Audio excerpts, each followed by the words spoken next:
வணக்கம். ஒரு கனவு நிஜமாகணும்னா திறமை மட்டும் போதும்னு நினைக்கிறீங்களா? அல்லது நீ முடியும்னு சொல்லி உங்கள் பின்னாடி நின்றுட்டுருக்கிற ஒரு மனிதர் போதும்னு நினைக்கிறீங்களா? ரெண்டில் எது ஜெயிக்குதுன்னு பார்ப்போம். வாங்க ஸ்டோரிக்குள்ளே போவோம். அருண் ஒரு சாதாரண குடும்பத்தில் பிறந்த மிடில் கிளாஸ் பையன். அவனுடைய அப்பா ஒரு சின்ன வேலையில் இருந்தாங்க. அம்மா வீட்டு வேலை செஞ்சுட்டு இருந்தாங்க. பணம் அதிகமாக இல்லை, ஆனால் அவனோட கனவு பெரியது. ஐஏஎஸ் ஆகணுங்கிறது தான் அவனோட கனவு.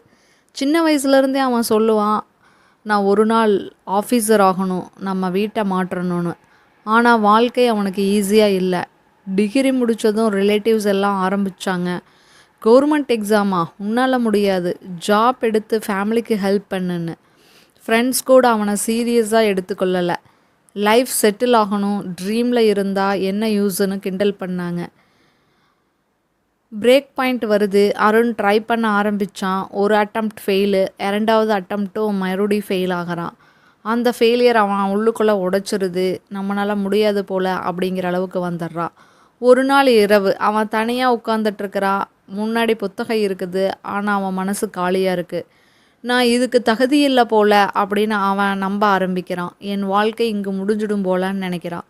அவன் சைலண்ட்டாக உள்ளுக்குள்ளே அழுதுட்டுருக்கிறா. நம்ம கனவை மூட்டை கட்டி வச்சுட்டு வேறு வேலையாவது தேட ஆரம்பிப்போன்னு. அந்த நாள் தான் அவன் முடிவு பண்ணுறான், இது எனக்கு இல்லை அப்படின்னு, நான் குவைட் பண்ணிக்கிறேன் அப்படின்னு நினைக்கிறான். அடுத்த நாள் தான் அவன் வாழ்க்கையில் ஒரு புது பர்சன் என்டர் ஆகிறாங்க. அந்த நேரத்தில் தான் அவன் வாழ்க்கையில் வந்தவள் தான் மீனா. மீனா அவள் காலேஜ் ஃப்ரெண்டு தான். அவனை நல்லா புரிஞ்சுக்கிட்டவா, அவள் கனவையும் சேர்த்து தான். ஒரு நாள் அவனை சந்திக்கிறா. அருண் மனசை உடைந்த நிலையில் பேசிகிட்ருக்கிறான். என்னால் முடியல, நான் கிவ் அப் பண்ண போகிறேன்னு சொல்லிகிட்ருக்கிறான். மீனா அவனை பார்த்து சொல்கிறா, அமைதியாக பார்த்துட்டு சொல்கிறா, நீ தோல்வி அடைந்தது ப்ராப்ளம் இல்லை, ஆனால் நீ முயற்சியை விடுறது தான் பெரிய ப்ராப்ளம்னு. அருண் சிரிச்சுக்கிட்டே சொல்கிறா, நான் யார் ஐஏஎஸ் ஆகிறதுக்கு, என்னால் முடியாது அப்படின்னு. அப்போ மீனா சொன்ன அந்த ஒரு வரி தான் அவனோட ஐஏஎஸ் எக்ஸாமுக்கு ப்ரிப்பேர் பண்ணுறதுக்கு மறுபடியும் தூண்டுதலாக இருக்குது. நீயே உன்னை நம்பலைன்னா உன்னை வேற யார் நம்புவாங்க? அந்த வார்த்தை அவன் மனசில் டீப்பாக பதிஞ்சிருது. பச்சை குத்தின மாதிரிக்கே இருக்குது. மேரேஜ் பண்ணுறாங்க, ஸ்ட்ரகிள்ஸை மீட் பண்ணுறாங்க. சில மாதங்களில் அவங்க 2 பேரும் திருமணம் பண்ணிக்கிறாங்க. ஆனால் வாழ்க்கை இன்னும் ஈஸியாக இல்லை. பணம் இல்லை, பொறுப்பு அதிகமாகுது. அருண் வேலைக்கு போகலை, ஃபுல் ஃபோக்கஸ் எக்ஸாமில் தான் பண்ணிகிட்ருக்கிறான். ஆனால் எல்லா ஃபினான்சியல் பேர்டனையும் மீனா எடுத்துக்கிறா. அவள் காலையிலிருந்து நைட்டு வரைக்கும் வேலை பார்க்குறா. வீட்டுக்கு வந்து வீட்டு வேலைகளை பார்க்குறா. அதே நேரம் அருணுக்கும் மோட்டிவேஷனாக இருக்கிறா. ஒரு நாள் அருண் கில்ட்டியாக ஃபீல் பண்ணிட்டு சொல்கிறா, நான் உனக்கு சுமையாக மாறிட்டேன் போல அப்படின்னு. மீனா சிரிச்சிட்டே சொல்கிறா, நீ சுமை இல்லை, நீ தான் என் நம்பிக்கை அப்படின்னு. ஹார்ட் ஒர்க் ஃபேஸ்க்கு வர்றாங்க. அந்த நாள்லேருந்து இவன் நம்ம மேலே ரொம்ப நம்பிக்கை வச்சுருக்கா. இவன் நம்பிக்கையாவது நம்ம காப்பாற்றணும் அப்படின்னு அருண் ரொம்ப டீப்பாக முடிவெடுக்கிறான். காலையில் 5 மணிக்கு எழுந்து படிக்கிறான். 10-12 மணி நேரம் கண்டினியூஸ் ப்ரிப்பரேஷன். மொபைல் இல்லை, டிஸ்ட்ராக்ஷன் இல்லை. சில நேரங்களில் அவன் டயர்ட் ஆயிடுவான். என்னால் முடியுமான்னு கேட்டுட்ருப்பா. டவுட் வரும். அப்போ தான் அவன் மீனா ஒரு டீ எடுத்துகிட்டு வந்து சொல்லுவான், இப்போ கஷ்டப்பட்டா நாளைக்கு நல்லா இருக்கலாம், நாளைக்கு சந்தோஷமாக இருக்கலாம், நாளைக்கு நீ உயர்ந்து நிற்ப அப்படின்னு. அவன் ஒரு விஷயம் மட்டும் ரிப்பீட் பண்ணுவான், ஃபெயில் ஆகலாம், ஆனால் ஸ்டாப் ஆகிடக்கூடாது, அதுதான் பெரிய ஃபெயிலியர்னு. Failure again. 3rd attempt try பண்ணுறான். அருண் நல்லா தான் எழுதுறான், ஆனால் ரிசல்ட் ஃபெயிலுன்னு வருது. அந்த நாள் அவன் ரொம்ப மனசுடைஞ்சு போயிடுறான். இதுக்கு நான் தான் ரீசன், நான் யூஸ்லெஸ் போல அப்படின்னு அழுதுட்ருக்கான். மீனா கிட்ட வந்து அதைய சொல்லிட்டு அழுதுட்ருக்குறான். மீனா எதுவும் பண்ணலை. ஒரு டைட் ஹக் பண்ணிவிட்டு, ஒரு தோல்வி உன்னை டிஃபைன் பண்ணிடாது, நீ முயற்சியை நிறுத்தினா தான் தோல்வி பெர்மனண்ட் ஆயிரும், நீ ட்ரை பண்ணுங்கிறா.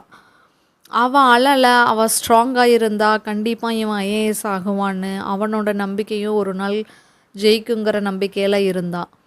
4வது அட்டம்ப்ட்டு. இந்த முறை அருண் வேறு லெவல் டிட்டர்மினேஷன் பண்ணுறா. டே நைட்டாக உழைப்ப போடுறா. கன்சிஸ்டன்ஸாக ஒர்க் பண்ணுறா. ஃபோக்கஸ்டாக படிக்கிறான். எக்ஸாம் முடியுது. அவனும் சைலண்ட்டாக இருக்கிறான். ஹோப் இருக்குது, ஆனால் ஃபியரும் இருக்குது.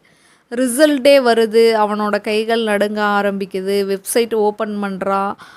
ரோல் நம்பர் டைப் பண்ணுறா. 1 செகண்ட், 2 செகண்ட், ரிசல்ட் வருது, செலக்டடுன்னு. அவன் கண்ணில் ஒரே கண்ணீராக இருக்குது. அவனால் எதுவுமே பேச முடியல. இந்த தடவை வர்ற கண்ணீர் அவன் தோல்விக்கான கண்ணீர் இல்லை, அது வெற்றிக்கான கண்ணீர். அவன் ஃபஸ்ட்டாக கால் பண்ணுறா மீனாவுக்கு. ஃபோன் எடுத்தவும் அவனால் பேசவே முடியல. வாய் கொளறுது. அவளே கேட்குற ஆப்போசிட்ல இருந்து, "நீ அச்சீவ் பண்ணிட்டியான்னு?" அருண் சொல்றா, "நம்ம கனவு நிஜமாயிருச்சுன்ட்டு." அந்த நாள் முதல் அருண் சொன்ன வார்த்தை, "நான் ஜெயிச்சுட்டேன்னு." என்னோட வெற்றி என் முயற்சியில மட்டும் இல்ல, என்னோட பக்கத்துல உறுதுணையா இருந்த உன்னாலயும் தான் அப்படின்னு. சரியான துணை இருந்தால் நம்ம கான்ஃபிடென்ஸ் டபுள் ஆகும், நம்ம கனவு பாசிபிள் ஆகும். ஒரு மனிதன் உன்னை நம்பினால் நீயே உன்னை நம்ப ஆரம்பிப்பாய். அதுதான் வெற்றியின் ஆரம்பம். இது மாதிரிக்கு எமோஷ்னல் மற்றும் மோட்டிவேஷ்னல் ஸ்டோரிக்கு நம்ம சேனலை சப்ஸ்கிரைப் பண்ணிக்கங்க. இந்த வீடியோ பிடிச்சிருந்ததுன்னா லைக் பண்ணிடுங்க. உங்கள் ஃப்ரெண்ட்ஸ்க்கும் ஷேர் பண்ணிடுங்க. இது மாதிரிக்கு உங்கள் லைஃப்பில் ஏதாவது அனுபவம் இருந்ததுன்னா, உங்கள் ஒய்ஃப் ஆர் ஹஸ்பண்ட் உங்களுக்கு சப்போர்ட்டிவாக இருந்தாங்க, என்னால் அச்சீவ் பண்ண முடிஞ்சிச்சு அப்படின்னா கமெண்ட் பண்ணுங்கள். நன்றி.